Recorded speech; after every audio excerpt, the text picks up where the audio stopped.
Buenas noches, buenas tardes casi. Juan Francisco Delgado nos hace un favor a la isla de La Palma, creo yo, con su editorial y tratando una temática que seguro que de alguna manera sería, pues ahora mismo tendríamos alguna dificultad para analizar las causas, pero todo lo que tiene misterio, todo lo que redunda alrededor de algún hecho luctuoso, en La Palma tiene atractivo para investigadores y para el público general. Hemos tenido desgracias en la isla, como en cualquier otra comunidad. La mayor de todas posiblemente sea el diluvio de la Breña de 1957, donde murieron 23 personas. Ha habido 33 personas, me corrige. Ok.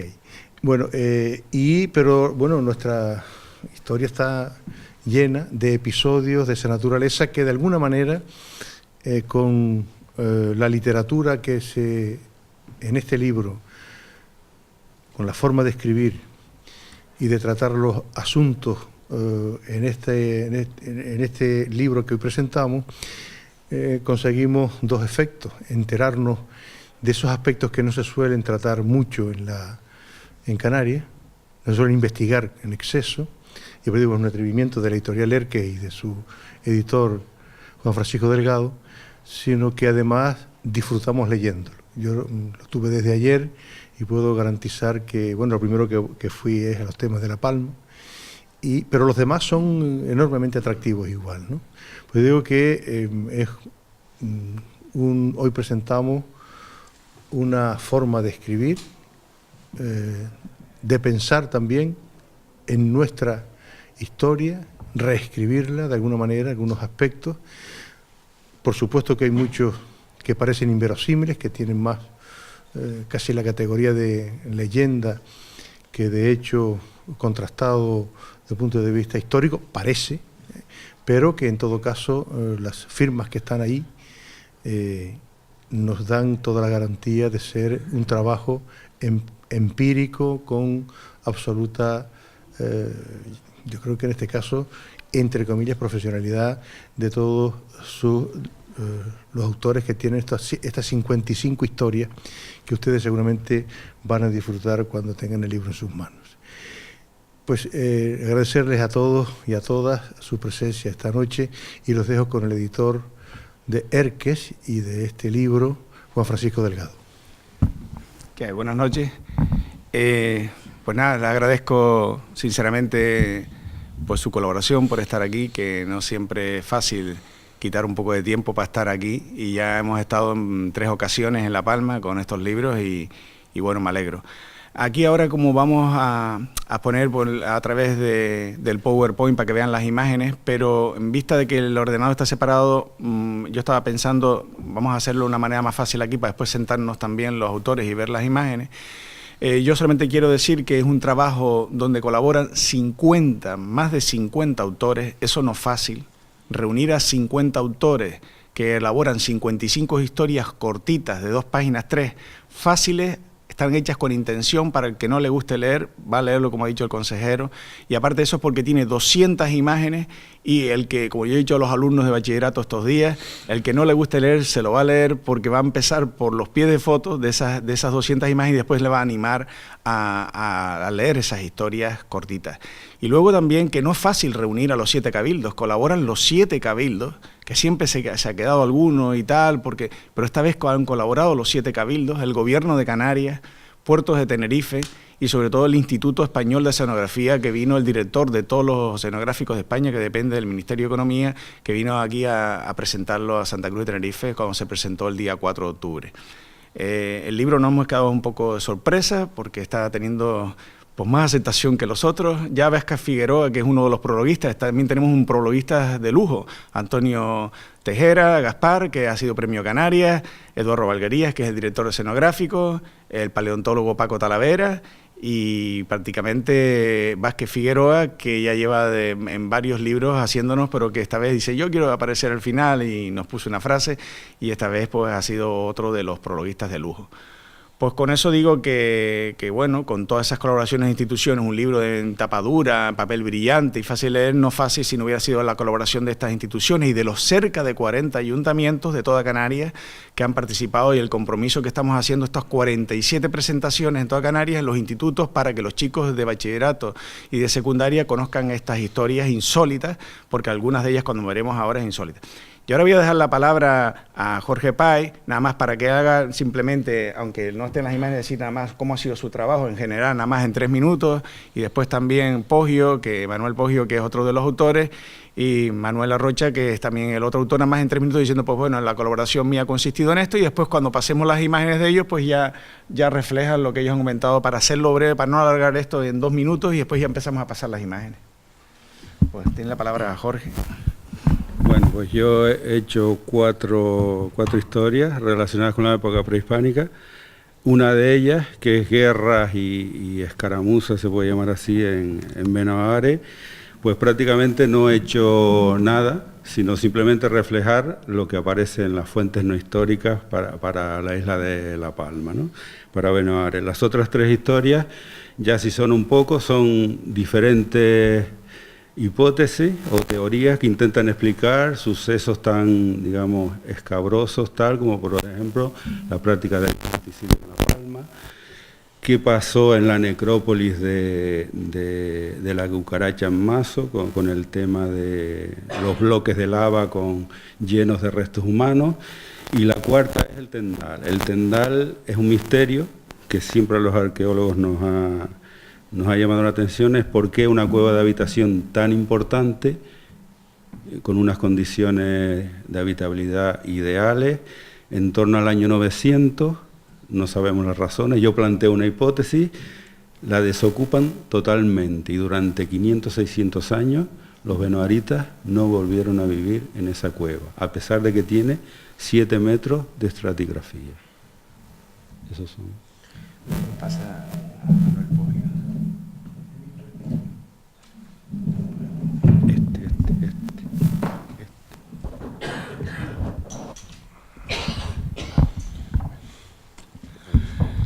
Buenas tardes, les agradezco su presencia y a Juan Francisco Delgado por invitarnos una vez más a participar en esta monografía, y la contribución en la que participo, y lo hago además con otros 2 coautores, con Luis Regueira y José Eduardo Pérez Hernández, tiene un marco más extenso. Es una contribución que se refiere al ámbito de Canarias, el archipiélago. Lleva por título Del Kraken y otros monstruos marinos, crónicas de calamares gigantes, ballenas y peces raros en las costas canarias. Se trata de una síntesis a través de distintas fuentes, ya fueran bibliográficas, documentales o incluso orales, a través de la tradición oral y de la poesía popular, en la que se relatan sobre todo distintas noticias o distintas notas sobre estos seres marinos de gran tamaño. Iniciamos el trabajo a través de la mitología grecorromana, que es precisamente, además, cuando nacen las primeras noticias del archipiélago canario.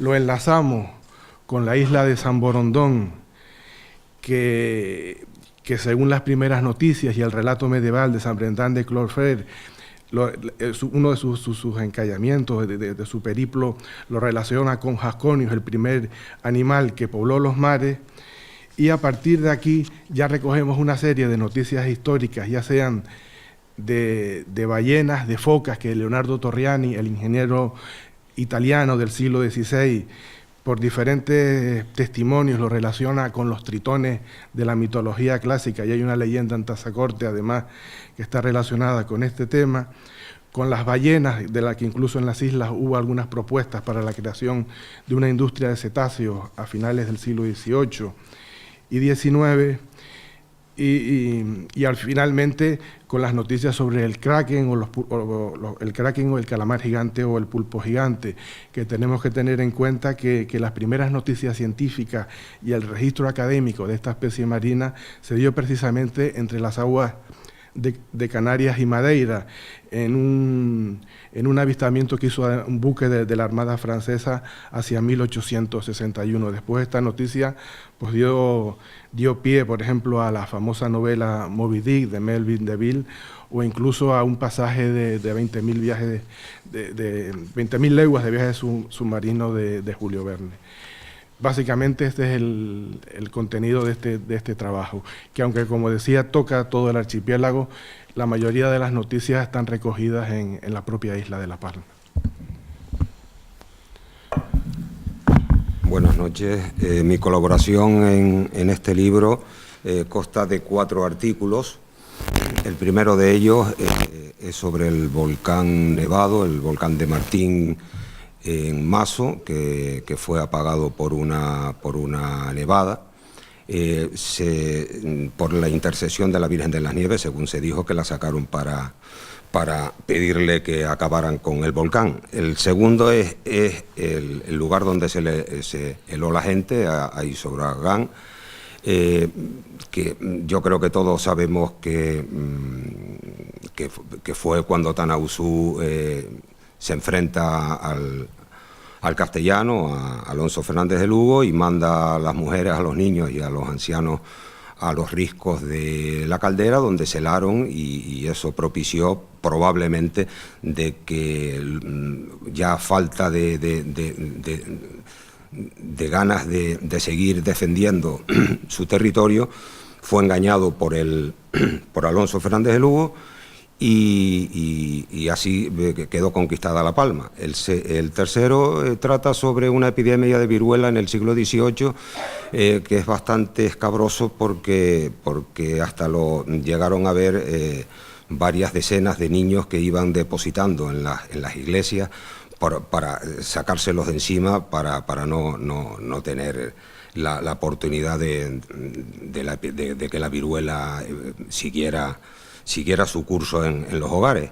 Y la cuarta es sobre el cadáver descuartizado, que es el que más ha tenido éxito por lo menos en los institutos a donde hemos presentado el libro, que se trata de un vecino del barrio de San Telmo, que deja dicho de que el sepelio se celebrara en la iglesia de Santo Domingo, en los dominicos, y que luego, al parecer, el beneficiado o los beneficiados de la iglesia, de la parroquia del Salvador, pues deciden enterrarlo allí. Los dominicos lo acusan a los beneficiados del Salvador de que no fue así el testamento donde quería ser enterrado, y ganan la pelea en el obispado. Entonces ordenan a la parroquia que devuelvan los derechos que habían cobrado, esto fue en 1800, y que los restos fueran enterrados en la iglesia de Santo Domingo. ¿Qué es lo que ocurre? Que cuando fueron a fueron a desenterrar y llevaban 2 cajoncitos para poner los restos, pues no cabían. No cabían porque estaba entero, el cadáver estaba completamente entero, y al beneficiado del Salvador no se le ocurre otra cosa que llamar al carnicero para que con los cuchillos trocearan el cadáver para que pudiera caber en los dos cajoncitos. Claro, se armó una muy gorda, y el alcalde del ayuntamiento, del cabildo en aquel entonces, de Santa Cruz de La Palma, pues al ver de que estaba la iglesia por medio y de que el carnicero no tenía culpa ninguna porque había hecho lo que le habían dicho, pues en una solución salomónica hace que se rompieran todos los cuchillos y fueran colgados en la Plaza de España, delante del Salvador, para que el pueblo viera que esos cuchillos ya no se iban a usar más. Esto propició que unos años más tarde, en 1821, pues se creara el actual cementerio, que fue inaugurado por el señor Díaz. Y en resumen, esta ha sido mi colaboración.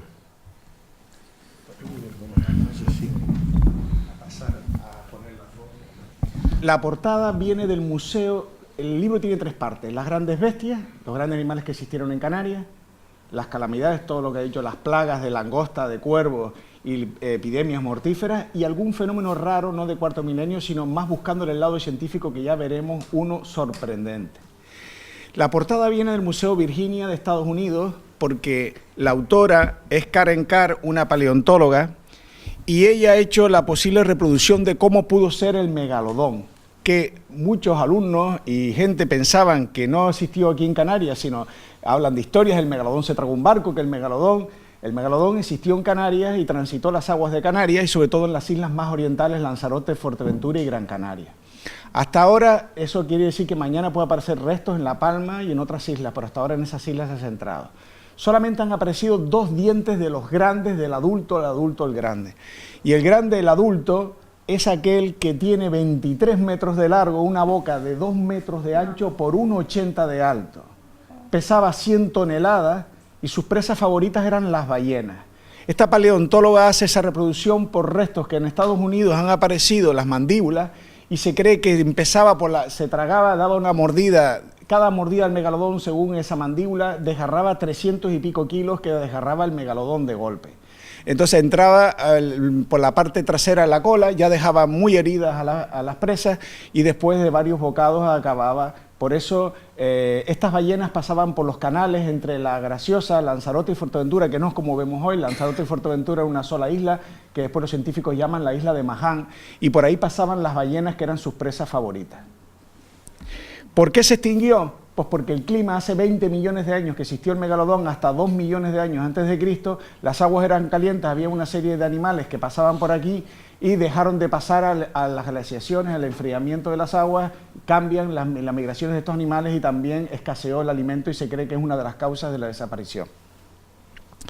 Bueno, la tapa dura del libro, porque es un libro, es La Guarda Cubierta, es Petrus Gonsalvus, que todo el mundo han oído, que hace meses vinieron todas las televisiones, porque la película La Bella y la Bestia dice que se basó en este niño lobo, le llaman niño lobo, nacido en Tenerife a comienzos del siglo XVI, 1500, donde el rey francés Enrique tenía constancia, pero hay varios documentos que no se sabe si fue un pacto entre el rey y algún corsario, para llevarlo a Francia o fue vendido. Ahí no está muy claro, pero la autora, que es Fátima Hernández, que es la actual directora del Museo de la Naturaleza del Hombre, ha recogido una serie de documentación y sacó nuevas fotos de las hijas, que siempre se veía la cara de él, pero no tanto de las hijas. Bueno, la historia que se comenta es que lo llevan a la corte, es educado, y cuando ya es mayor, la reina Catalina llama a una de sus doncellas para casarlo, pero la corte es muy grande, mucha gente desconocía que este niño lobo estaba dentro de la corte. Entonces, ¿qué pasaba? ¿Por qué lo traía el rey? Porque querían hacerse tu atención. Cada vez que venía alguien quería presumir de algo raro, igual que traían aves exóticas de ya se ha descubierto América, va a tener los jardines, etc. Entonces la reina Catalina llama a Catherine, que era una de las doncellas, un misticismo porque le había llamado a todas las doncellas, y entonces que se va a casar, y ustedes ya saben que si se negaba era expulsada de la corte y perdía todos sus derechos, pero cuando se va a ir, la llama aparte y le dice en el susurro en el oído, con una condición: jamás verás la cara de tu marido. Claro, la reina Catalina ya sabía, pero está claro que la tuvo que ver, y después hay unas confesiones que hace el médico de la corte, pues que era muy educado. Petrus hay unos documentos que hablan de 6 hijos, otros de 5, mejor dicho, unos de 6 y otros de 7, y 5 de ellos tuvieron el hirsutismo, es el cuerpo todo cubierto de vello.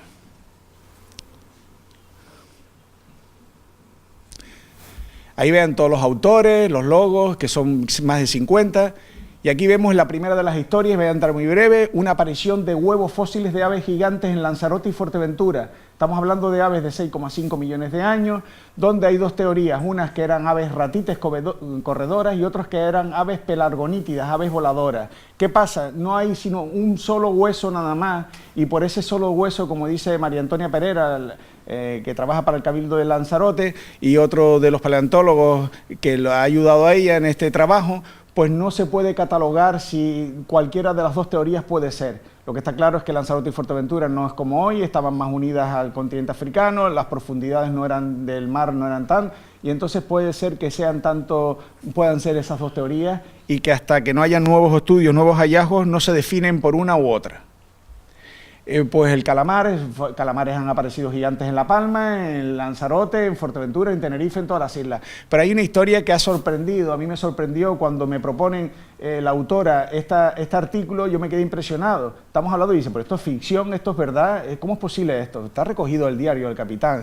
1861, 40 leguas al norte de Tenerife, un barco francés cuyo capitán se llama Bouyer, y después se le dio el nombre al calamar de Bouyer. ¿Qué pasó? Se va acercando, ven una gran mancha, uno de los marinos identifica una mancha, se acerca el barco y comienzan los rejos a subir por las paredes del barco y están 3 horas tirando arpones. El capitán temió por la vida de todos los marines y logran solamente coger una parte de este calamar y lo llevan al puerto de Tenerife. Imagínense la expectación en 1861 del calamar. ¿Qué pasó? ¿Qué importancia tiene este artículo? Como dice la autora y otros relacionados del oceanográfico.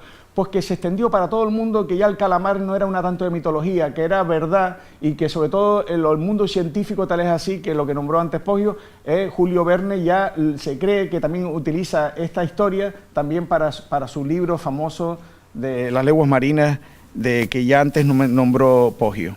Aquí vemos lo del diente del megalodón adulto, que no hay sino 2, es mayor que la palma de la mano, algunos como la palma o mayor, que son esos 2, pero de jóvenes sí hay muchos, pero del adulto, ¿por qué del adulto hay menos? Pues muy sencillo, los jóvenes estaban más en la costa, las hembras se reproducían en la costa y por eso es más fácil encontrar esas dientes de jóvenes que hay muchos en el oceanográfico. Pero del adulto, ¿qué pasaba? El adulto era océano interior y ahí es más difícil porque son muchos kilómetros a veces de profundidad para obtener eso y eso se han obtenido en el famoso Banco de la Concesión que está muy cerca de Lanzarote. Este artículo me sorprendió cuando el paleontólogo Paco Talavera me pone este artículo, tortugas tan grandes como las de Galápagos, que vivieron en Canarias hace millones de años, igual que las de Galápagos, de 1 metro de caparazón, y que aquí este es el Barranco Los Molinos, en Fuerteventura, donde ha aparecido un nido fosilizado de estas tortugas que se encuentra en el Museo de la Naturaleza y el Hombre en Santa Cruz de Tenerife. Aquí vemos al autor Paco Talavera con una tortuga de las Islas Galápagos para que vean cómo eran las tortugas que existieron en Canarias hace millones de años. Otras historias del gigante de Mahán, que no vamos a entrar, se alargaría mucho, de Fuerteventura, de arte también hay algunos artículos, de bestialidades, de figuras zoomorfas, gárgolas, etcétera. Ratas gigantes, cuando digo esto los institutos, los colegios, los chicos, ratas gigantes. Entonces los chiquillos es lógico. Entonces ratas gigantes que solamente han aparecido hasta ahora en Tenerife y en Gran Canaria y estamos pendientes de que puedan aparecer en el resto de las islas, que se cree que pudo haber existido también las demás. Han aparecido, imagínense, el doble de la mayor que ustedes han conocido, como 2 gatos unidos, una rata de estas gigantes, que aquí vemos el cráneo de la gigante con la actual. Yo también desconocía, yo soy de geografía e historia, pero de temas de paleontología, por ejemplo, desconocía esto de las ratas gigantes de aquí. Aquí vemos, por ejemplo, el tubo volcánico, la Cueva del Viento, que es donde han aparecido restos de estas tortugas, estas ratas gigantes. El artículo de Poggio, que antes nombró, y de esta foto de, creo que es de Tazacorte, 1936, de la llegada. Este artículo, tío, cuando estuve en el Hierro, le dije, les ha salido un competidor. Dice, ¿qué va? El lagarto más grande es el de la isla del Hierro, me dicen los chiquillos. No. A mí me sorprendió. El Galiota Goliat, un lagarto que existió en Canarias de 1,30 m y pudo llegar a 1,50 m. Existió en Canarias, se quedaron todos perplejos. Dice, ¿cómo?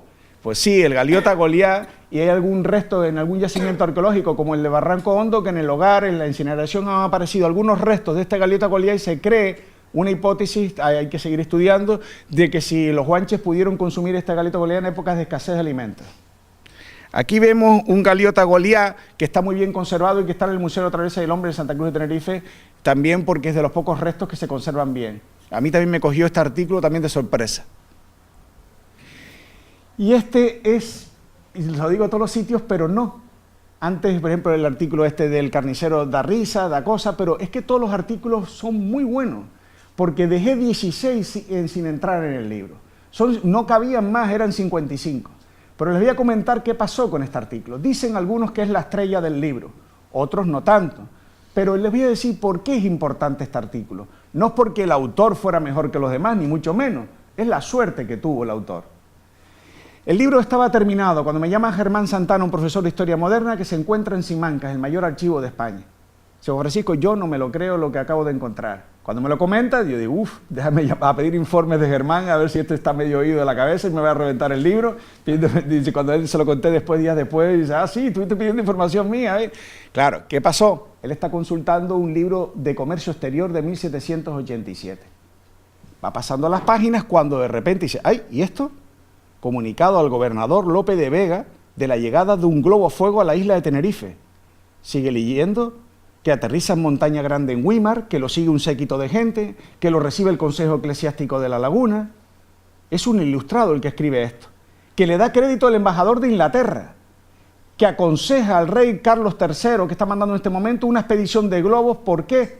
Porque dicen que se bajan del globo, que es cuando comienza a sonreír el autor, Germán Santana, 2 lunares de la luna, 2 personas de la luna, con unos ropajes que tenían unos destellos. Sigue leyendo, y entonces que aconseja al rey Carlos III que inicie una expedición de globos, que no sea tonto, para conquistar la luna antes de que se adelante otro país europeo a conquistar, porque está llena de metales preciosos. ¿Cómo se idealizó este ilustrado, esta historia? Pues nosotros creemos, y el autor, 4 años antes de 1787, se había lanzado el primer globo por los hermanos Montpellier de Francia. ¿Qué pasa cuando ellos lanzan el primer globo? ¿Qué es lo que se ve de la Tierra? La luna. Ya piensan con la luna, la luna tiene metales preciosos, la luna, y él idealizó todo. No les digo el final porque es un poco de risa, pero ¿qué importancia tiene este documento? Pues que cada 200 años aparece una cosa tan insólita como esta, que está metida en un libro de comercio exterior del gobierno de la nación, que le dieron crédito en su momento el embajador de Inglaterra y el gobierno de Carlos III. Y que es tan importante que lo hemos puesto digitalizado para que evitar malas sospechas, que todo el mundo lo pueda leer en castellano antiguo. Esa es la importancia de este artículo. Que los demás son iguales de importantes. Lo que pasa es que este fue la sorpresa, que nadie pudo pensar que en un libro de comercio exterior pudiera aparecer semejante noticia. Este artículo me ha venido de perilla cuando Carmen Romero, la profesora de geografía, me dice, voy a hacer una evolución de todos los movimientos sísmicos. Ahora ha venido bien en La Palma todos estos movimientos sísmicos, las erupciones desde el año 1500. Pero mira, Juan Francisco, tú sabes que los políticos y los científicos muchas veces dicen que no hay que crear alarma y tal. Dije, pero mira, es que yo quiero carta libre. ¿Qué quieres decir con carta libre? Que no te cortes ni un... Quiero oír lo que no se ha puesto, la verdad. Cuando ella empieza a escribir el artículo y yo empiezo a leer que soy del Valle de Güímar, 16 muertos en el Valle de Güímar en 1705, la gente huyendo del Valle despavorida de Güímar, la iglesia de la Concepción de la Orotava agrietada por la erupción. Y bueno, ¿y por qué no se había puesto estas cosas? ¿Y por qué sí se había puesto, pero no tanto, para que no quedara alarma? Le dije, hombre, yo creo que que los canarios no estamos pisando con el pie en la tierra, que estamos viviendo en un territorio volcánico. Es verdad que cada 10 años, o cada 30, o cada 300 años hay una erupción fuerte. No es como Perú y México, pero ¿cuántas veces hemos hecho simulacros de incendios en los colegios? ¿Cuántas veces hemos hecho un simulacro de sismo? ¿No? Entonces, es verdad que no hay que crear alarma, lo que yo he dicho en los centros, pero que tenemos que ser conscientes que vivimos en un territorio volcánico. Y la erupción del volcán submarino del Hierro se originó en el mar, pero si se hubiera originado en tierra cerca de la población, ¿estábamos preparados? Nos cogió un poco, por así decirlo, de sorpresa, pero que no debemos de mirarlo tal como sorpresa, porque tenemos que pisar los pies en la tierra, sin crear alarma, pero siendo conscientes de que vivimos en un territorio volcánico, y por eso ella ha puesto algunas cosas que a mí me han cogido de sorpresa. Ahí vean las hijas, la mujer de Petrus, estas otras fotos que son más desconocidas de las otras hijas, otros artículos que hablan de los grandes temporales, de lluvia, épocas de calor con muerte. Esta, por ejemplo, es una inundación de Las Palmas en 1989. El clima está cambiando, eso lo sabemos ya. ¿Cuánto tiempo hacía que no veíamos un octubre, un noviembre tan seco? Eso está claro. El delta, pueden venir más deltas, estamos preparados. Entonces esto es lo que hablan estos 3 geógrafos en ese artículo impresionante. Aquí vemos un tsunami que se originó en las costas de Portugal y que llegó a Canarias y que afectó a todas las islas en 1755, y que el autor José de León, que es jefe de patrimonio del Cabildo de Gran Canaria, lanza la hipótesis que las dunas de Maspalomas son origen de este tsunami. Y que ahora ha aparecido otro documento en Tenerife, y seguirán apareciendo documentos del efecto que llegó a todas las islas. En Tenerife llegó a las costas de Tejina, estaban oyendo misa, oyendo un estruendo grande. Eso está recogido en los cuadernos de Ancheta y Alarcón. Y en todas las islas afectó este tsunami de 1755. Historias de calamidades de canarios en La Palma. Cuando puse esta foto el otro día en el Pérez Galdós, los alumnos antes ponían la foto y antes de empezar yo le veo levantando la mano. ¿Será que quiere ir al baño? ¿Que querías algo? Dice, mi abuelo iba ahí y murió. El chico ya, sin yo decir nada, él conocía esta imagen porque se la había pasado a sus padres. Esto lo ha hecho el catedrático Manuel de Paz, que es muy conocido, que es palmero, que es catedrático de Historia de América, y lo ha hecho con un lenguaje sencillo. El Valvanera, que sale de Barcelona a Valencia, llega a Tenerife, el capitán aquí ya se despide de su mujer en Tenerife presentando y dándole malos augurios de lo que pasaba por algo, presentimiento, va a Santa Cruz de la Palma y sale con destino a Cuba. Cuando va a todos los trayectos, una niña todo el tiempo, que el barco se va a hundir, que el barco se va a hundir con esa matraquilla. Cuando llega a Cuba, no llega a La Habana, sino a Santiago de Cuba. En Santiago de Cuba la anécdota mayor fue que la niña desgarró casi la falda de la madre, suplicándole por favor que se bajara. Más otras anécdotas, salieron disparados de allí 700, la suerte de esos 700 que se bajaron ante los malos augurios. Entonces esos 700 que hacen, inician un periplo por vía terrestre con mulos, con carretas, para irse a La Habana. El barco sale con dirección a La Habana. Y cuando va llegando a La Habana, un gran ciclón, huracán, porque se desconoce por qué no lo desviaron, dice que se desviaron más hacia el interior del océano, se los tragó a los 500, que son el barco tenía capacidad 1.200 y llevaba 1.200. Es la historia trágica de la migración canaria, que muchos de nuestros abuelos pues perdieron la vida ahí en ese viaje para buscar nuevas fortunas en la migración canaria. Este es lo de la erupción del 2011, el hierro, que el barco que mandó el gobierno, ahí no se podía respirar en el Mar de las Calmas, con la erupción del volcán Tagoro, desapareció la fauna, la flora marina. Historias que ahora empiezan en cada isla, empieza en la isla más occidental y ahora empiezan el libro con todas las historias desde el Hierro hasta Lanzarote. Empezamos de la más occidental, luego comienza con La Palma, que las historias de Jorge Páez, que ya comentó por arriba, las luchas entre venedoritas, el volcán nevado que ya comentó también Jesús Manuel. Él también lo comentó, el de Tanabuzú, que ya mucha gente lo conoce, que murieron helados, y después la lucha de la tradición de Alonso Fernández de Lugo, el del carnicero. Esto es una reproducción de cómo colocaba los cuchillos cortados para que la gente se calmara y dijera, pero yo voy a ir a la carnicería y este que cortó el cadáver va a vender la carne a mí con el cuchillo. Entonces el alcalde dice, pues la mejor manera aquí es que pongan los cuchillos cortados. Es un poco es curioso el artículo porque ha dado un poco risa, ¿no?, por la originalidad. Y ahí entramos en Tenerife, con historias de Tenerife, de la Casa Fuerte de Adeje, otros artículos, un poquito lo escribí yo, que es de los guanches del sur, que se le ha llamado muchas veces traidores, pero aquí demuestro que nada de nada, que los del norte estaban haciendo incursiones por las cañadas y tenían sometidos a los del sur, y los del sur ya cuando llega alguien de fuera, pues piensa que es mejor, es lo lógico, cuando llega alguien pensamos que es mejor y después al final pagaron las consecuencias y también los vendieron como esclavos. Historias de estas, de una historia trágica, tremenda, la del intendente Ceballos, todo lo que hace, el desastre y cómo lo asesinan, ahí todo el pueblo sale en Santa Cruz de Tenerife en 1784, todo lo que pasó. Esta historia le gusta mucho a los chicos, cuando pongo esta historia, dice que un burro se comió un carnero. ¿Cómo es eso? Una epidemia de rabia en 1764, es de una página y media, pero su autor, que es un fuera de serie, como digo yo, que trabaja en la parte de la Biblioteca Canaria, la Hemeroteca del Fondo Antiguo de la Universidad de La Laguna, pues ha sabido en una hoja y media para llegar a los chicos, lo mismo que todos los artículos de todos los autores, que son muy cortitos, han llegado. Un burro que se come un carnero por la epidemia de rabia, las gallinas te atacan en el gallinero, los dueños, los perros se matan en la misma calle y se devoran y matan niños. La gente sale con palos en grupos en 1764 en Tenerife y en otros sitios porque la epidemia de rabia también llega a la península porque tienen miedo de que algún animal o alguien ataque.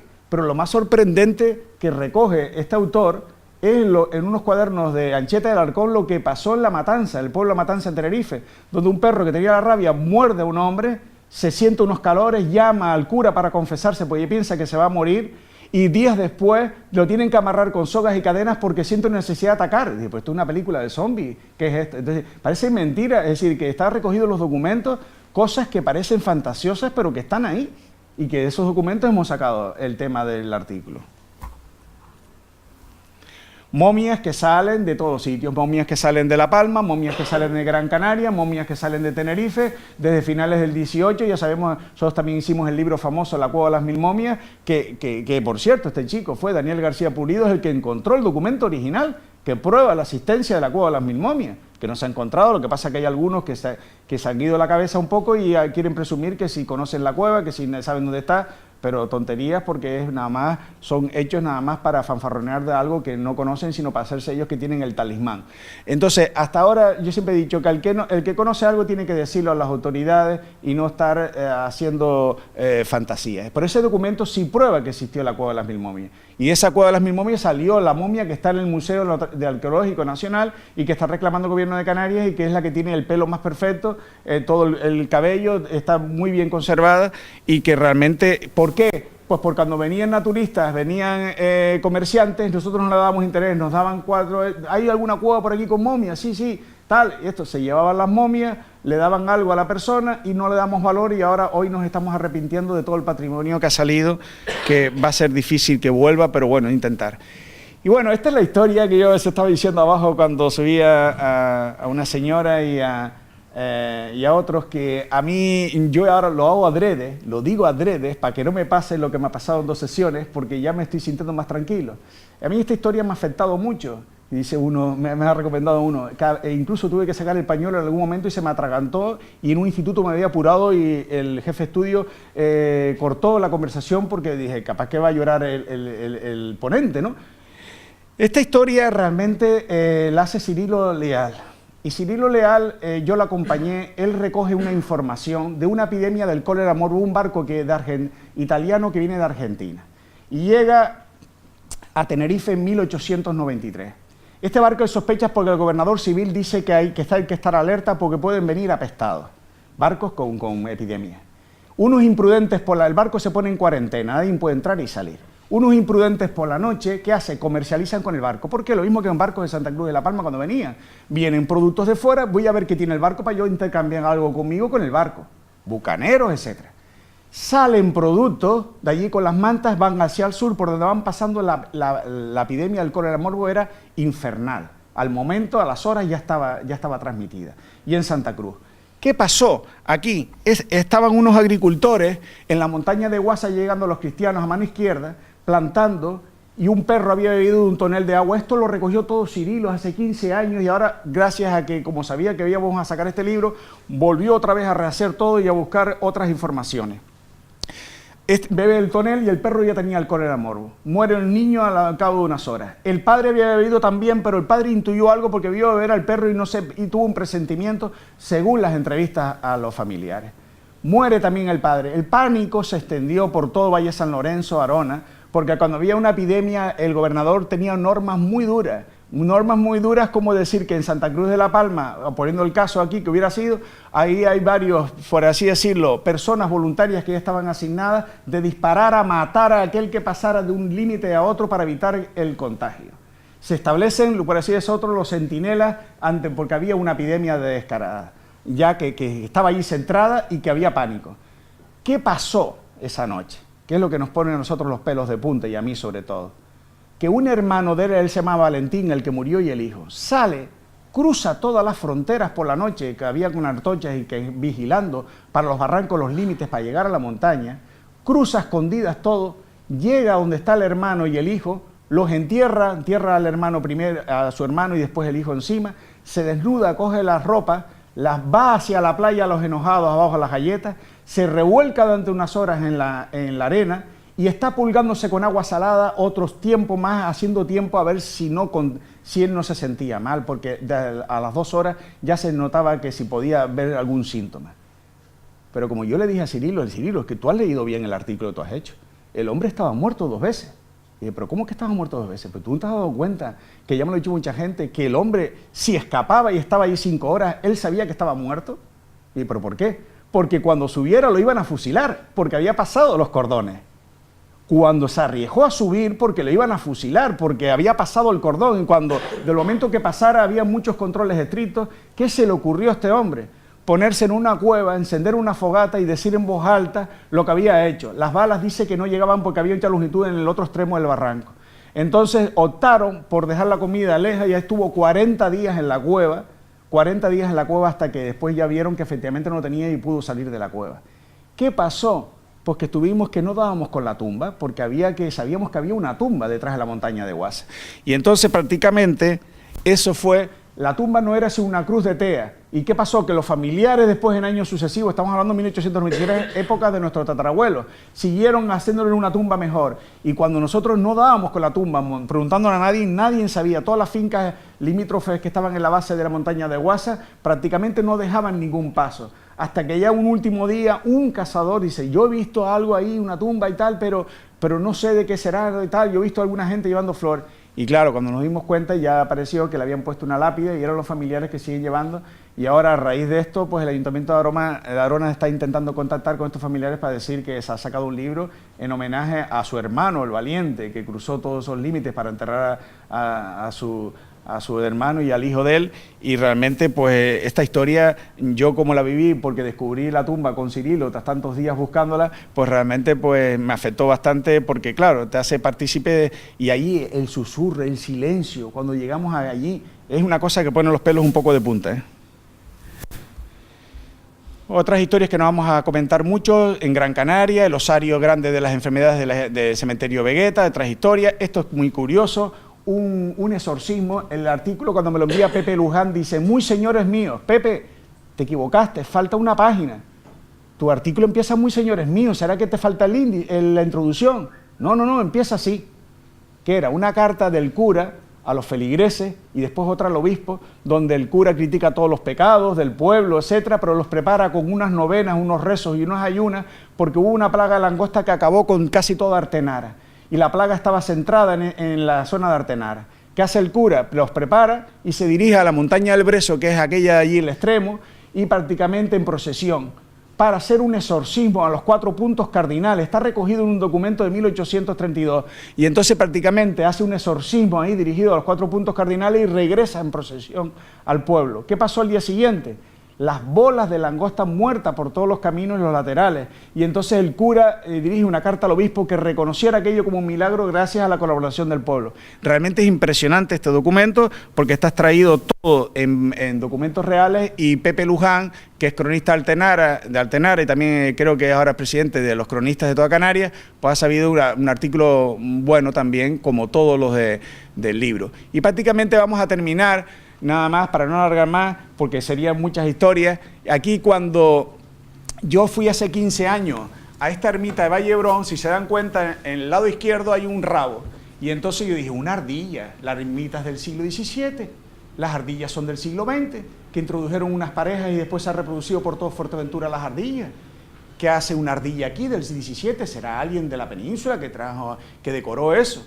No era una ardilla, es una rata.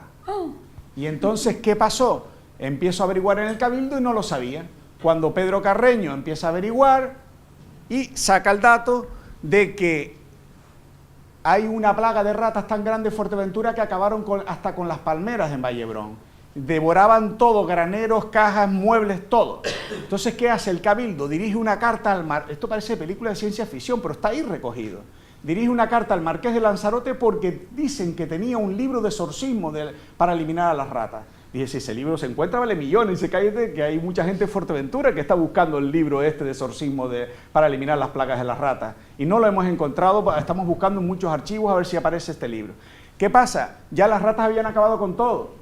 No es porque leyeron el libro y se acabaron las ratas, posiblemente ellos se lo achacan a eso, en agradecimiento al fin de las ratas, porque se acabó la plaga, también habían acabado con todo y ya no tenían alimento de las mismas ratas, pues hicieron delante del frontón de la ermita, en recuerdo a ese final de las ratas, pusieron en esa piedra en bajo relieve, pues pusieron esa rata ahí en el extremo. Y por último, este mismo artículo dice, 20 de febrero de 1606, 4 cabezas bajo pena de 2 reales. 20 de octubre de 1608, 5 cabezas bajo 4 reales. Y con esto termino. 22, y así sigue todo el siglo XVII. ¿Qué es esto? Una plaga de cuervos. Y el Cabildo adelantaba unas órdenes por fuera de las plazas públicas y las ermitas diciendo, todo aquel que no entregue 4 cabezas de cuervo, al final de mes ya está sancionado con 4 reales, 2 reales o 6 reales. Era una manera de acabar con la plaga de cuervos, obligando a todos los ciudadanos a entregar tantas cabezas de cuervo. Y como eso pasó aquí en La Palma y pasó tal, pero este chico lo recogió de Fuerteventura y Jorge Páez ha hecho los suyos de La Palma, y entonces así entre todas las islas pues ha hecho partícipes estas historias insólitas, todas basadas en hechos reales, hasta la del globo, que aunque sea ficticia, cómo se imaginó aquello, es real porque está el documento ahí. Y nada, pues esto es un trabajo de hace realmente 4 años. Yo agradezco muchísimo a las instituciones. Si esto no se hubiera tenido gestos con todos estos autores, porque un libro de sacar de estas características de 50 autores es muy difícil. Esto, como dice el viceconsejero de Cultura, esto prácticamente es de cada 15 años o 20 años sale un libro de esta serie, porque es difícil coordinar a tantos autores y es difícil lograr un trabajo tan rápido en estos 4 años. Nada, muchas gracias a todos ustedes, espero que les haya gustado, y si alguien pues quiere hacernos una pregunta, pues aquí o después, si acaso que haya gente que tenga prisa, pues nos lo hace, o ahora en su momento. Pues nada más, muchas gracias.